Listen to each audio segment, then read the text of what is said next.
नमस्कार, बहुत स्वागत है आपका। आपके साथ मैं हूं आसिफ शेख और इस वक्त हम एक खास शख्स के साथ मौजूद हैं। छत्तीसगढ़ के दंतेवाड़ा और नारायणपुर की सीमा पर अब तक का सबसे बड़ा एंटी नक्सल ऑपरेशन हुआ।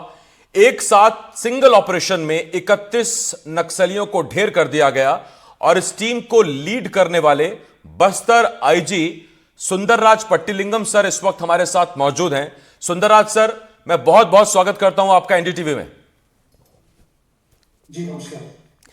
सुंदरराज सर, सबसे पहले तो आपको बहुत बधाई, अभिनंदन। ये अब तक का सबसे बड़ा एंटी नक्सल ऑपरेशन है और अब तक की सबसे बड़ी कामयाबी। आपके साथ साथ आपकी पूरी टीम को बहुत बधाई सर। धन्यवाद। सुंदर सर, मेरा आपसे पहला सवाल है। अब से एक हफ्ते पहले आप और मैं यही बात कर रहे थे। हम लोग आधे घंटे की बातचीत में मैंने आपसे कई सवाल पूछे थे।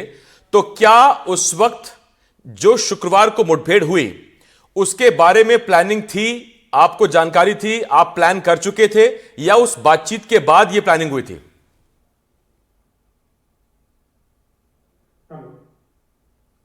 मेरा आवाज आ रही है? आईजी सर, मैं सुन पा रहा हूं आपको। आपने मेरा सवाल सुना? मैं रिपीट करूं सर? प्लीज रिपीट कर लीजिए। आईजी सर, एक हफ्ते पहले आप हमारे साथ थे। हमने इसी तरह से यही इंटरव्यू किया था और उस आधे घंटे की बातचीत में मैंने आपसे कई सवाल पूछे थे।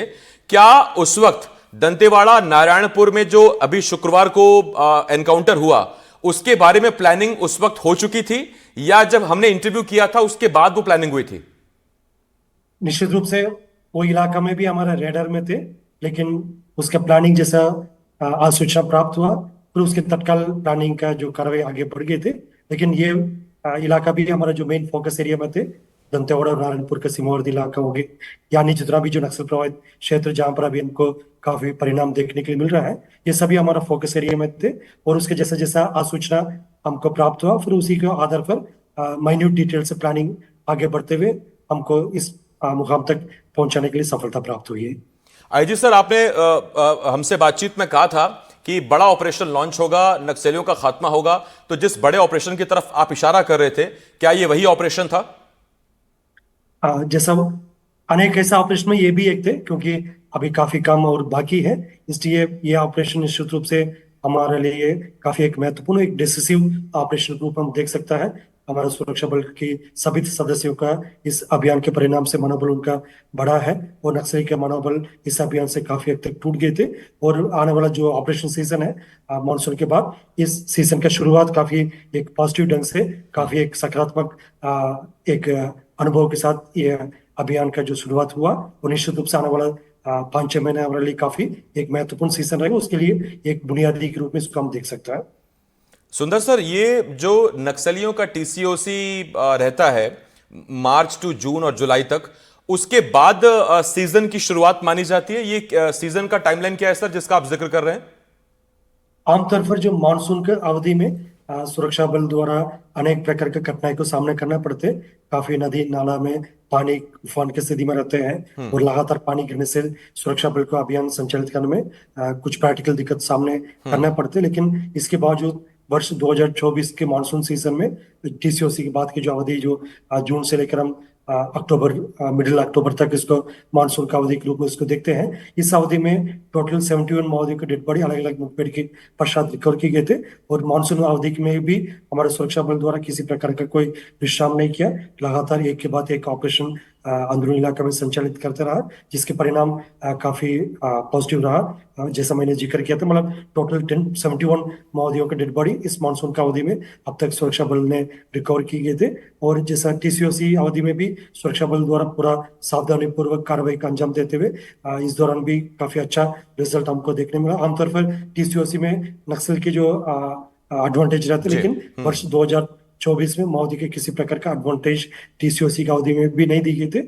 और दोनों सीजन देखे जाएंगे, मतलब टीसीओसी का अवधि प्लस मानसून का अवधि, दोनों में हमारा एडवांटेज रहा। और इसके बाद के जो सीजन रहते, मतलब मेन ऑपरेशन सीजन जो सर्दी के समय जो काफी सुरक्षा बल का एडवांटेज रहते, उस सीजन में भी हमारा कोशिश रहेगा रिजल्ट अपना पक्ष में रहे, ये हमारा प्रयास रहेगा। जी सुंदर सर, मैं इस टीसीयूसी के बारे में भी आपसे पूछूंगा, इस पूरे नक्सल एनकाउंटर की इनसाइड स्टोरी भी आपसे पूछूंगा, लेकिन आपकी कामयाबी से खुश होकर डिप्टी सीएम साहब आज दंतेवाड़ा आए थे आपसे मुलाकात करने के लिए, आपकी टीम से मुलाकात करने के लिए। क्या कहा डिप्टी सीएम विजय शर्मा ने?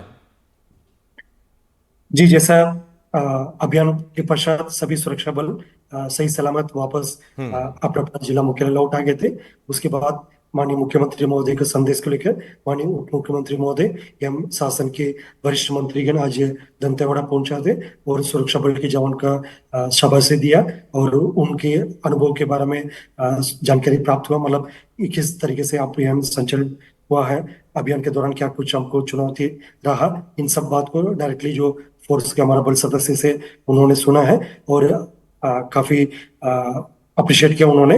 और सभी वरिष्ठ मंत्रीगण भी उपस्थित रहा, सभी ने सुरक्षा बल की कार्रवाई को अप्रिशिएट किया और आने वाला समय के लिए क्या कुछ हमारा कार्रवाई होगा उसके लिए अपना शुभकामना भी उनको द्वारा दी गई थी।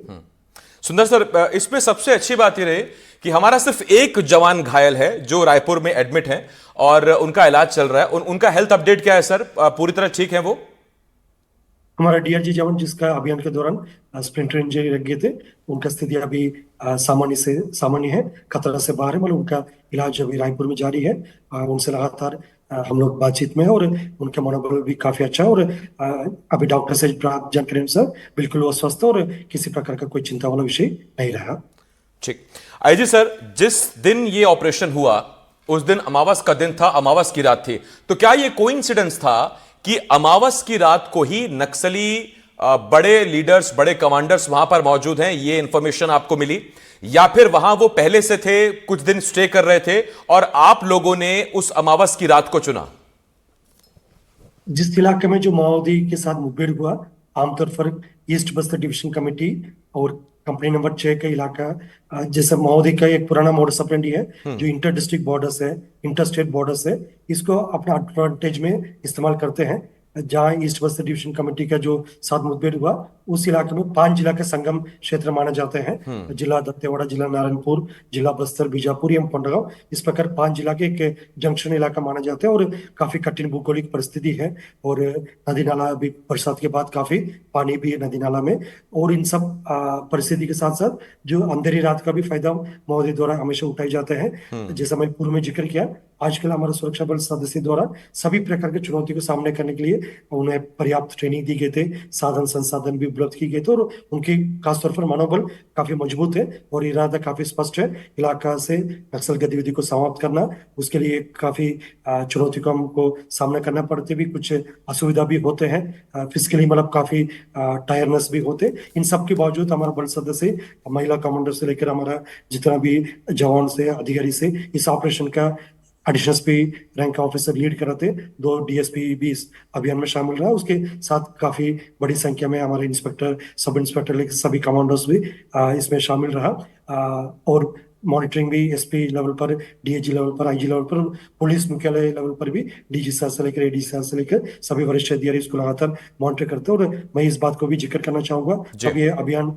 चल रहा था उस समय माननीय मुख्यमंत्री महोदय भी जिला दंतेवाड़ा और बीजापुर भ्रमण में थे, उन्होंने भी फल के जानकारी ले रहे थे और माननीय उप मुख्यमंत्री महोदय भी लगातार इस ऑपरेशन के बारे में अपडेट प्राप्त कर रहे थे और आज स्वयं भी उन्होंने जवान के बीच में उपस्थित रहा। इस प्रकार हाईएस्ट लेवल से मॉनिटरिंग भी हो रहा था और नीचे ग्राउंड लेवल में हमारा जवान का भी मनोबल काफी मजबूत और इरादा स्पष्ट थे। उसी के परिणाम हमको देखने को मिला मैदान में। यानी आईजी सर, आप कह रहे हैं कि जिस वक्त ये एनकाउंटर चल रहा था लाइव, उस वक्त मुख्यमंत्री को सारी जानकारी मिल रही थी और मुख्यमंत्री विष्णुदेव साय पल पल की नजर बनाए हुए थे? जी, 4 अक्टूबर को उन्होंने जिला दंतेवाड़ा एवं बीजापुर के भ्रमण में थे, इसी दौरान ये मुठभेड़ हुआ था। फिर उन्होंने लगातार मुठभेड़ के बारे में अपडेट ले रहे थे और पुलिस मुख्यालय से, डीजी साहब से, एडीजी साहब से, डिप्टी सीएम साहब, सभी लोग ने इस मुठभेड़ के संबंध में लगातार अपडेट प्राप्त करी है ग्राउंड फोर्स से और मॉनिटरिंग ऑफिसर से और समय समय पर आवश्यक दिशा निर्देश भी हमको प्राप्त हुआ, जिसके कारण से मतलब ये ऑपरेशन को काफी अच्छी तरह से एग्जीक्यूट कर पाए थे। और इसमें हमारे एक जवान का मामूली चोट आया तो उसकी छोड़कर बाकी किसी प्रकार का कोई हमारा कैजुअलिटी नहीं हुआ और सभी सुरक्षा बल जवान कठिन परिस्थिति के बावजूद भी इस अभियान को अच्छे तरीके से संबोधित करके सही सलामत वापस मुख्यालय भी लौट आ गए थे। IG sir, total number of हमारे सिक्योरिटी पर्सनल कितने थे जो इस एनकाउंटर में डायरेक्टली इन्वॉल्व थे? और इसमें यह भी खबर आई कि इस बार महिला कमांडोज भी थी, तो महिला कमांडोज की संख्या कितनी थी सर जो टीम गई थी एनकाउंटर के लिए? सुरक्षात्मक कारण से हम बहुत ज्यादा स्ट्रैटेजिकल रीजंस को डिस्कस नहीं कर पाए थे, लेकिन मैं ये जानकारी बताना चाहूंगा। मतलब जी। इस अभियान में DRG Dantewada, DRG Narayanpur, STF का टीम और पैरामिलिट्री फोर्सेस का टीम, इस प्रकार सभी मिलाकर मतलब लगभग 1,500 से अधिक जवान आसपास इलाके में यदि डायरेक्टली ऑपरेशन में थे या सपोर्ट टीम में थे या रीइंफोर्समेंट टीम में थे। इस प्रकार काफी बड़ी संख्या में हमारा सुरक्षा बल तैनात है इस अभियान के लिए। और खासतौर पर महिला कमांडोज वो भी लगभग 200 की संख्या में इस अभियान में डायरेक्टली उन्होंने जहां पर मुठभेड़ हो रहे थे उनके स्पॉट में भी थे, और उनके द्वारा भी डायरेक्टली एक्शन हुआ है। जो महिला कमांडोज के साथ भी आमने सामने मुठभेड़ हुए थे। इस प्रकार का परिस्थिति हम इस अभियान में देखने के लिए मिला। जी देखिए सर, मैं तो हर चीज जानना चाहता हूं, लेकिन मैं ये रिक्वेस्ट भी करता हूं कि आप प्लीज वही डिस्क्लोज कीजिएगा जो आप करना चाहते हैं। और मैं भरोसा भी रखता हूं कि आपको मालूम है कि आपको क्या बताना है और अभी क्या उसको डिस्क्लोज नहीं करना है। वो राष्ट्र की सुरक्षा के लिए, देश की सुरक्षा के लिए बहुत जरूरी है। सुंदरराज सर, मेरा आपसे एक सवाल और भी है, और ये कि हमने अपनी ट्रेनिंग में क्या कुछ बदलाव किए हैं जिसकी वजह से बैक टू बैक हमें सक्सेस मिल रहा है एनकाउंटर्स में? जी, अभी ट्रेनिंग के पॉइंट ऑफ व्यू से भी और हमारा जवान का जितना भी साधन संसाधन उपलब्ध होना चाहिए उसमें भी हाल फिलहाल में सभी प्रकार का रिसोर्स का अवेलेबल किए गए थे। और जंगल वॉरफेयर ट्रेनिंग और जैसा उनके लिए किस प्रकार का जो मानसून सीजन में टैक्टिकल मूवमेंट करना है, इन सब के बारे में भी समय समय पर इन लाइक रिफ्रेशर कोर्स भी आयोजित की जाती है। और हमारे पास जो सिटी जेबली कॉलेज है और अन्य जितना भी जो हमारा ट्रेनिंग सेंटर उसमें भी आवश्यक उनका जानकारी और ट्रेनिंग दी गई थी, जिसके परिणाम कठिन परिस्थिति में भी टैक्टफुली टारगेट एरिया तक जा पा रहा है। और माओवादियों की उनकी गुरिल्ला वॉरफेयर का जो स्ट्रैटेजी उसको काउंटर करके अपना पक्ष में परिणाम लेने में हमारा सुरक्षा बल सदस्य अभी कामयाब हो रहा है। ये आईजी सर, इतना हौसला, इतनी ताकत ये आप लोग लाते कहां से हैं? पहले 25 किलोमीटर पूरा पिट्ठू राशन बंदूक लेकर पहाड़ों पर चढ़ना, उसके बाद वहां जान हथेली पर रखकर देश के लिए लोहा लेना नक्सलियों से, वहां पर एनकाउंटर करना, और उसके बाद मानवता दिखाते हुए उनके शवों को कंधे पर ढोकर लाना, ये इतनी ताकत आती कहां से है सर? ये जो माओवादी के खिलाफ जो लड़ाई है, ये जंगल वॉरफेयर के साथ साथ एक साइकोलॉजिकल वॉरफेयर भी है। जिस तरीके से विगत महीने में हमको अच्छा परिणाम आया तो उससे सुरक्षा बल के सभी सदस्य का मनोबल काफी मजबूत हुआ और उनका इरादा भी काफी स्पष्ट है। शासन के मंशा अनुरूप बहुत जल्दी इस इलाके में नक्सल गतिविधि को समाप्त करना, क्योंकि नक्सलवाद के कारण से देखा जाए तो विगत 20-25 वर्षों में बस्तर संभाग के अंतर्गत 1700 से अधिक निर्दोष ग्रामीण के जान चले गए थे।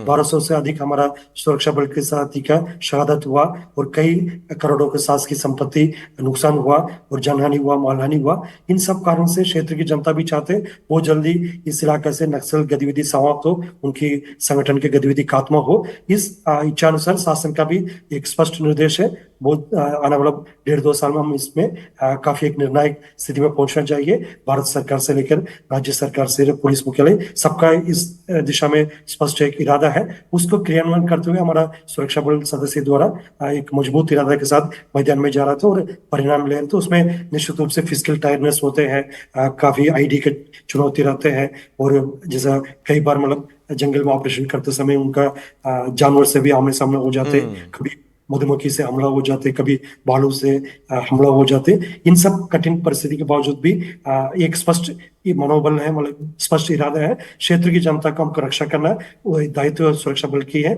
इस दायित्व को निभाने के लिए अपना पर्सनल कंफर्ट है, पर्सनल सिक्योरिटी को भी जान को जोखिम में डालते हुए हमारा सुरक्षा बल सदस्य एक एक कदम को मजबूती से आगे बढ़ते गए, जिसके परिणाम वर्ष 2024 में अब तक टोटल 188 माओवादी डेड बॉडी रिकवर की गई था। अभी माओवादी के पास मात्र एक ही विकल्प बच गई है, हिंसा छोड़कर आत्मसमर्पण करे, नहीं तो फिर इस टाइप का मुठभेड़ में फिर उनका परिणाम स्वयं वो लोग देख ही रहा है। मैं सर चाहता हूं आप एक बार रिपीट करें कि अब तक 2024 में अब तक कितने नक्सली न्यूट्रलाइज कर दिए गए सर? जी सर, परसों वाला अभियान को मिलाकर टोटल 188 माओवादियों का डेड बॉडी वर्ष 2024 में बस्तर संभाग के अंतर्गत विभिन्न मुठभेड़ के पश्चात रिकॉर्ड किए गए थे। इसमें यह भी बात मैं उल्लेख करना चाहूंगा, इनमें से 10 ऐसा माओवादी कैडर है जो बाहर प्रांत का है, जो आंध्र प्रदेश, उड़ीसा, तेलंगाना, महाराष्ट्र, मध्य प्रदेश, डीकेएसआरसी लेवल का, डीवीसीएम लेवल का जो बाहर प्रांत के माओवादी कैडर, उनका डेड बॉडी भी इस मुठभेड़ के पश्चात रिकॉर्ड किए गए थे। और आर्म्स अम्युनिशन की यदि मैं जिक्र करूंगा, एलएमजी से लेकर AK-47, इंसास, SLR, 303, इस प्रकार अनेक जो ग्रेडेड वेपन्स भी इन मुठभेड़ के पश्चात रिकॉर्ड किए गए थे। मेरा अगला सवाल वही था आपसे आईजी सर कि पिछली बार जब हम लोग बैठे थे बात करने के लिए, तो उस वक्त 3 नक्सलियों के एनकाउंटर पर हम लोग बात कर रहे थे, रणधीर और बाकी नक्सलियों के बारे में। उस वक्त AK-47 बरामद हुआ था, इंसास, SLR बरामद हुआ था, लेकिन इस बार LMG भी मिला है। और मैंने आपसे उस वक्त भी सवाल पूछा था कि कई बार जब हथियार मिलते हैं तो हथियारों के ग्रेड से पता लग जाता है कि किस स्तर के कमांडर्स उस बैठक में या उस जगह पर मौजूद थे। नक्सलियों के पास अगर यहां से LMG और AK-47 जैसे राइफल मिल रही हैं, आपको लगता है कि सर मौजूदा स्थिति में हमारी फोर्सेस पूरी तरह से अपने इक्विपमेंट्स के साथ अपग्रेड है या अभी भी अपग्रेडेशन की जरूरत है? कुछ और अगर इक्विपमेंट्स मिलते हैं तो फोर्सेस और बेटर परफॉर्म कर पाएंगी?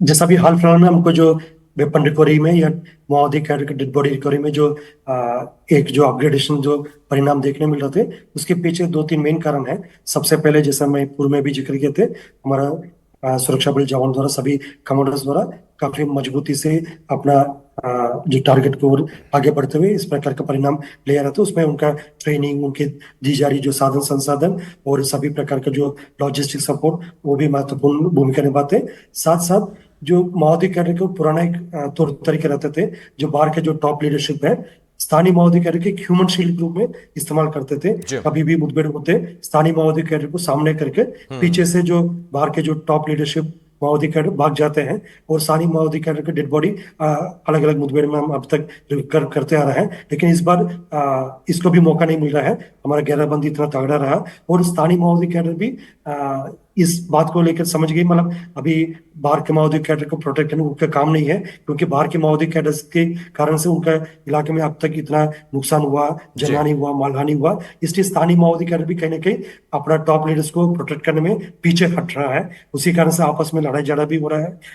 टॉप माओवादी कैडर द्वारा स्थानीय माओवादी कैडर इस आरोप को लगाकर उनका हत्या भी की जा रही है। इस टाइप का जो आपसी मतभेद भी, आपसी लड़ाई झगड़ा भी हमको देखने मिल रहा है। अभी भी हम स्थानीय माओवादी कैडर से ये अपील करना चाहते हैं, वो बाहर के माओवादी कैडर का जो इरादा, उनकी जो कॉन्स्पिरेसी, उसके समझकर उनके साथ छोड़कर, इंसाफ छोड़कर शासन के आत्मसमर्पण पॉलिसी का फायदा उठाकर आकर समाज के मुख्य धारा में शामिल होना चाहिए। क्योंकि इतना वर्षों से माओवादी टॉप लीडरशिप द्वारा स्थानीय कैडर्स को भी गुमराह करते आ रहा है। जनता को तो गुमराह किया है उन्होंने, लेकिन स्थानीय माओवादी कैडर्स को भी अलग अलग बातों को लेकर दिग्भ्रमित करके उनको गुमराह करके उन्हें एक फुट सोल्जर के रूप में, एक ह्यूमन शील्ड के रूप में ही इस्तेमाल करते आ रहे हैं। अभी वक्त आ गई स्थानीय माओवादी कैडर को बाहर के माओवादी कैडर का साथ छोड़कर आकर आत्मसमर्पण करें, एक सामान्य जीवन जीना चाहिए।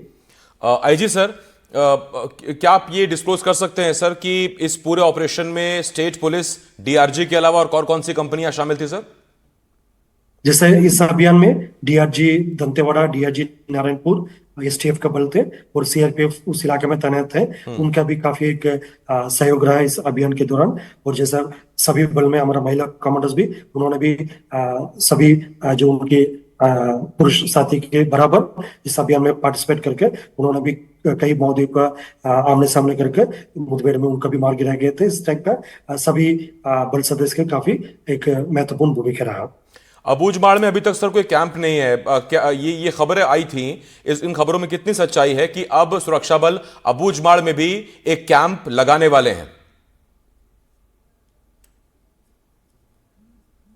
3-4 महत्वपूर्ण जो कैंप प्रारंभ किए गए थे, जिसके माध्यम से नक्सल ऑपरेशन तो एक पार्ट उसके, लेकिन मेन मकसद उसका था क्षेत्र की जनता को रोड कनेक्टिविटी से लेकर बिजली आपूर्ति, रेशन दुकान, आंगनवाड़ी, इस प्रकार का मूलभूत सुविधा से लाभान्वित करने के लिए हमारा प्रत्येक एक समन्वित विकास केंद्र के रूप में काम करके क्षेत्र की जनता की सब सुविधा उपलब्ध कराते हैं। इसमें अबूझमाड़ क्षेत्र के अंदर जैसा मसपूर, मोहंती, कस्तूरमेट, इस प्रकार का काफी महत्वपूर्ण कैंप विगत सीजन में स्थापित किए गए थे और आने वाले सीजन में भी जैसा जनता जनता का मंशा अनुरूप, उनकी इच्छा अनुरूप हम जैसे जैसा आवश्यकता होगा उन इलाकों में भी कैंप स्थापित करेगा, ताकि क्षेत्र में नक्सल अभियान के साथ साथ विकास कार्य को भी गति मिले और जनता की इच्छा अनुसार शांति व्यवस्था स्थापित हो। उसी हिसाब से हम कैंप स्थापना करने के लिए एक कार्य योजना बनाकर काम करेगा।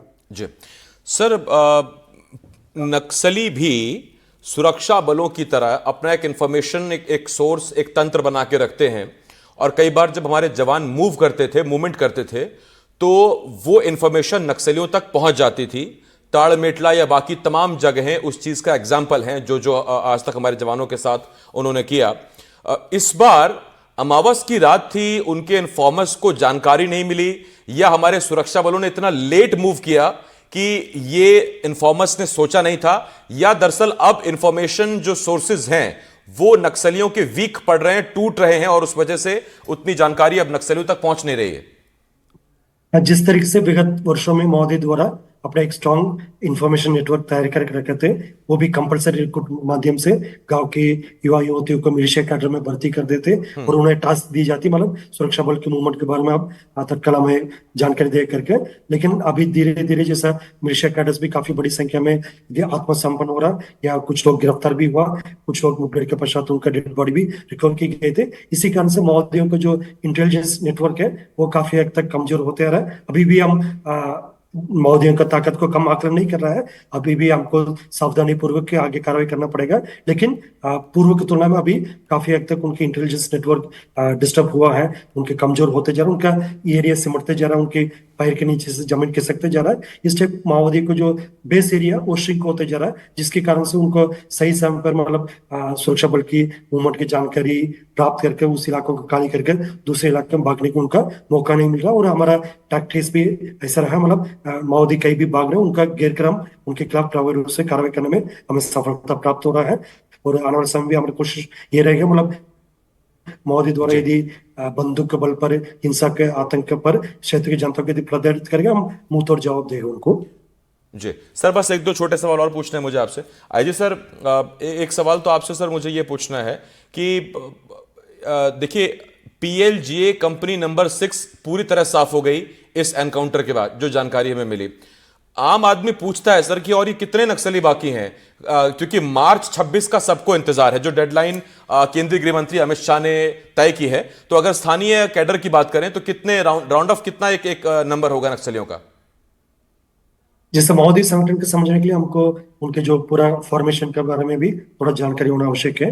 माओवादी के दो प्रकार के संगठन होते हैं, एक मिलिट्री फॉर्मेशन है जिसमें मिलिशिया कैडर से लेकर PLGA platoon, PLG company, PLG battalion, इस प्रकार के एक सैनिक उनका संगठन होते हैं। दूसरे होते जो उनके पॉलिटिकल संगठन होते, जिसमें जैसा जनता सरकार से लेकर उनका एरिया कमेटी, डिविजनल कमेटी और इस प्रकार का जो पॉलिटिकल एक फॉर्मेशन होते हैं। जो हमारे पास अभी जो मेन चुनौती है, जो माओवादियों का जो सैनिक संगठन है, जिसमें खासतौर पर जो पीएलजीए प्लेटून होगी, पीएलजीए कंपनी होगी या पीएलजीए बटालियन होगी, उसकी संख्या भी काफी हद तक कम होते होते सभी डिविजन इलाका में, सभी एरिया कमेटी इलाका में और संपूर्ण धनकरण जोनल इलाका में देखा जाए तो मतलब 400-500 के आसपास उनकी संख्या है। उनमें से लगातार मुठभेड़ के पास उनका डेड बॉडी रिकवर हो रहा है या गिरफ्तार हो रहा है या आत्मसमर्पण हो रहा है। आने वाला बहुत जल्दी, मतलब 1.5-2 साल में इस प्रकार के माओवादियों को जो मिलिट्री फॉर्मेशन की संख्या लगभग खात्मा होने के दिशा में हम आगे बढ़ते जा रहा है। यदि मिलिट्री ताकत उनका कम हो जाए, ऑटोमेटिकली उनका पॉलिटिकल जो ताकत है,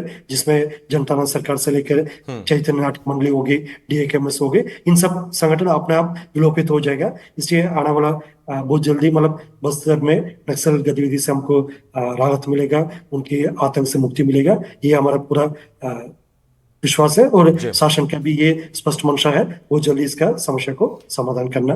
पिछली बार भी सुंदर सर एक सवाल पूछना रह गया था टाइम की कमी की वजह से, आज वो सवाल मैं पूछ के रहूंगा आपसे। लास्ट टाइम मैंने आपसे पूछा था स्माइल नहीं करते हैं क्या आप, तो आपने बड़ा प्यारा चेहरा दिखाया था सर स्माइल करते हुए, अभी भी अच्छे लग रहे हैं सर आप। मेरा सवाल आपसे ये है कि कोयम्बटूर तमिलनाडु एग्रीकल्चर यूनिवर्सिटी का एक स्टूडेंट, कभी उसने सोचा था कि बस्तर जैसे नक्सलाइट इलाके में मैं जाऊंगा और वहां शांति और अमन चैन की फसल में खड़ी करूंगा देश के लिए? उस समय तो मतलब जैसे फ्रैंकली स्पीकिंग, मतलब ऐसा कोई हमको ये नहीं था, मतलब जैसे सर्विस में आ पाएगा सर्विस में आने के बाद भी फिर कौन सी कैडर हमको अलर्ट होगा, उसके बाद कौन से क्षेत्र में हमारा तैनाती होगा, उसके बारे में बहुत ज्यादा आइडिया नहीं थे। लेकिन तब शासन ने अवसर दिया और क्षेत्र की जनता ने इतना सहयोग दिया। बस संपर्क के अंतर्गत सभी स्टेक होल्डर्स ने, जैसा क्षेत्र के आम नागरिक से लेकर जो सभी सामान्य जनप्रतिनिधि से लेकर मीडिया के साथी और सभी अन्य जो गवर्नमेंट डिपार्टमेंट के जो हमारा जी साथीगण, सभी प्रकार का फोर्सेस जैसा स्टेट पुलिस फोर्स हो या पैरामिलिट्री फोर्स है, सभी ने एक कोऑर्डिनेटेड एफर्ट के माध्यम से इस चुनौती को सामने किया।